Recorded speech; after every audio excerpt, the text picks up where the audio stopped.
8월 18일 월요일. 세상이 찾는 위로의 말씀.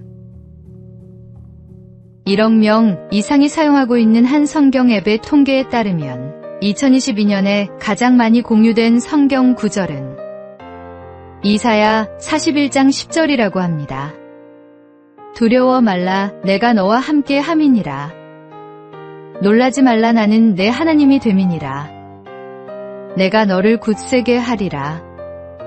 참으로 너를 도와주리라. 참으로 나의 의로운 오른손으로 너를 붙들리라. 이 앱을 만든 설립자는 사람들이 세상에서 지쳐 혼자라고 느낄 때 이 말씀을 많이 찾는 것 같다라고 말했습니다.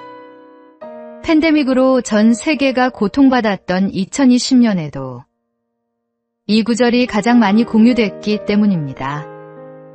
2022년에도 역시 우크라이나 사태 등으로 각지에서 전쟁으로 고통받는 사람들이 많았습니다.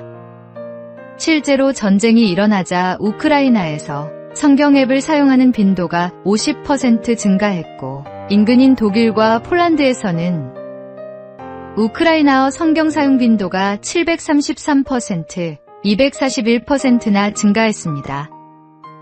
이 지역으로 피란을 떠난 우크라이나 난민들이 성경을 더 많이 읽었기 때문입니다. 불확실한 세상 속에서 살아가는 우리가 의지할 수 있는 것은 오직 변하지 않는 진리, 성경에 기록된 하나님의 말씀뿐입니다. 지금도 세계 곳곳에서 감당할 수 없는 고통을 겪고 있는 사람들이 많습니다. 우리가 이들을 위해 해줄 수 있는 최고의 선물은 바로 말씀과 기도입니다. 말씀, 두려워하지 말라, 내가 너와 함께 함이라. 놀라지 말라, 나는 내 하나님이 됨이라. 오늘의 만나, 고통받는 이웃들을 위해 기도하며 그들에게 하나님의 말씀이 전해지도록 선교 사역을 후원하시기 바랍니다.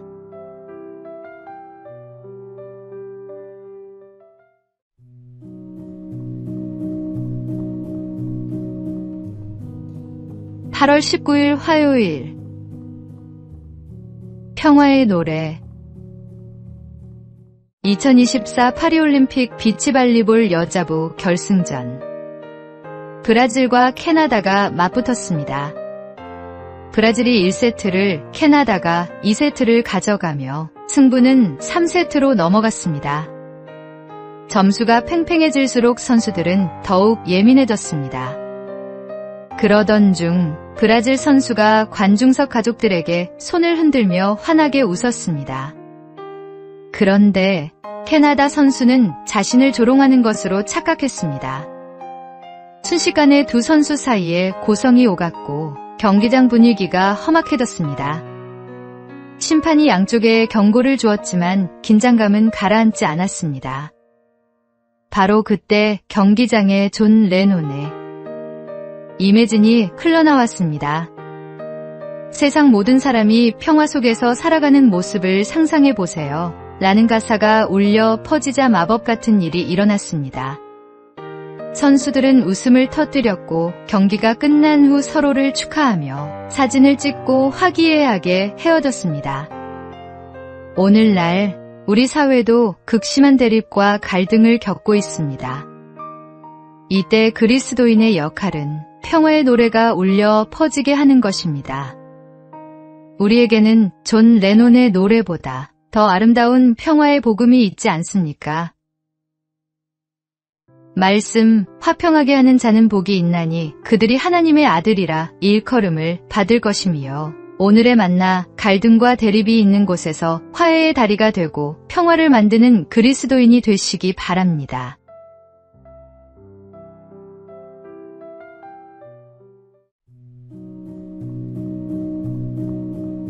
(8월 20일) 수요일. 하나님의 완벽한 창조. 한여름 구슬땀을 흘려가며 밭을 돌보던 농부가 밭에 달린 호박을 보며 생각했습니다. 하나님도 참 이렇게 연약한 줄기에 저런 커다란 호박이 열리게 하시다니. 나라면 훨씬 작은 열매가 열리게 할 텐데 말이야.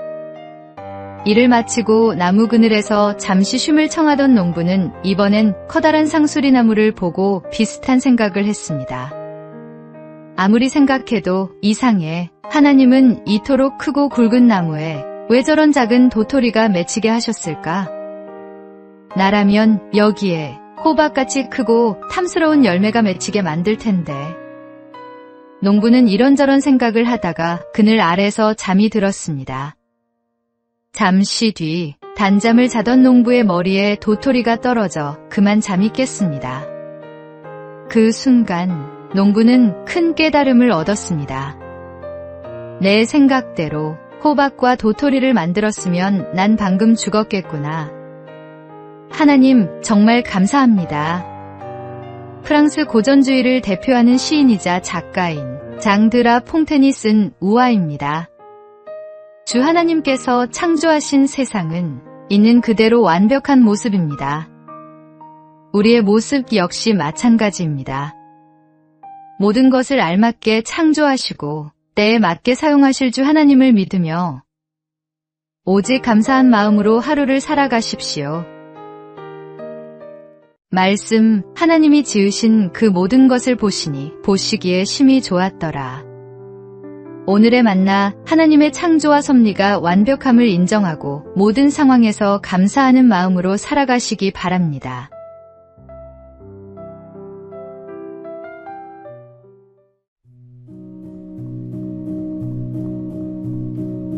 (8월 21일) 목요일.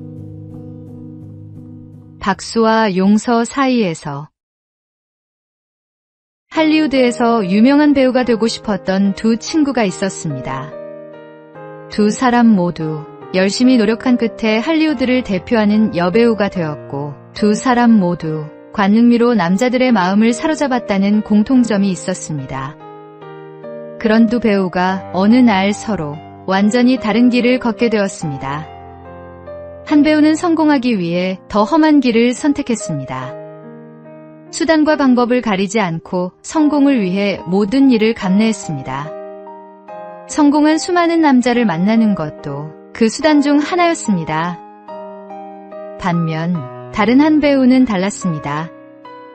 그녀 역시 아름다움과 재능으로 헐리우드에서 큰 인기를 얻었지만 인생의 공허함을 깨달은 뒤 예수 그리스도를 인격적으로 만났습니다. 그녀는 말했습니다. 세상은 나에게 박수를 줬지만 나는 하나님께 용서를 구했습니다. 그녀는 신앙을 선택했고 이후 연예계 활동을 줄이며 고아와 입양아를 위한 단체를 세우고 기독교 방송과 간증 집회에서 하나님의 사랑을 전하는 삶을 살았습니다. 마치 세상의 조명이 아닌 하나님의 빛 아래로 돌아간 삶이었습니다. 인생의 중심에 주 예수님이 없는 사람은, 주 예수님이 존재하지 않는 삶은 껍데기 같은 삶을 살아갈 뿐입니다. 어떤 행복도 만족도 줄 수 없음을 깨닫는 지혜로운 성도가 되십시오. 말씀, 내가 주는 물을 마시는 자는 영원히 목마르지 아니하리니 내가 주는 물은 그 속에서 영생하도록 솟아나는 샘물이 되리라. 오늘의 만나, 진정한 성공은 예수님과 함께하는 삶에 있음을 깨닫고 그분을 인생의 중심에 모시는 제자의 삶을 살아가시기 바랍니다.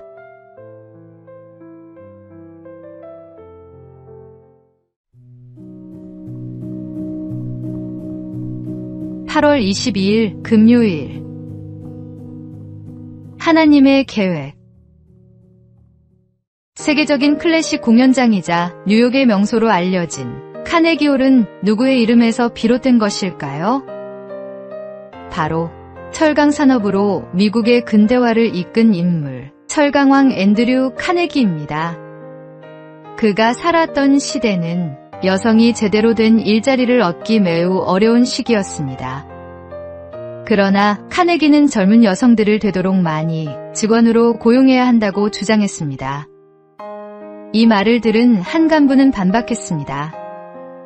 여자는 남자보다 체력이 약하고 교육도 많이 받지 못했습니다. 여자를 채용할 여력이 있다면 남자를 더 많이 채용하십시오. 그러나 카네기의 대답은 확고했습니다. 내 경험으로 볼 때는 완전히 다릅니다. 여자가 남자보다 더 뛰어난 부분이 당연히 있습니다. 맞는 자리에 여자를 앉힌다면 오히려 남자보다 더 신뢰할 수 있습니다. 카네기는 모든 반대를 물리치고 당시 미국 기업 중에서는 최초로 여성을 전신통신원 책임자로 고용했습니다. 그뿐만 아니라 해외 진출에도 중요한 적임자로 여성을 선택했습니다.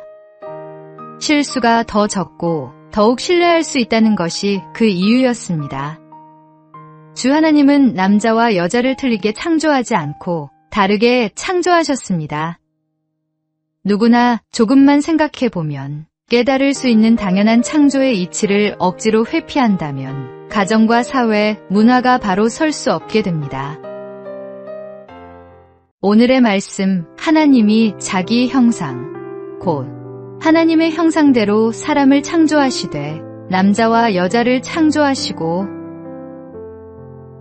오늘의 만나, 하나님이 각자에게 주신 고유한 특성과 달란트를 인정하고 그것으로 하나님의 영광을 드러내는 삶을 살아가시기 바랍니다.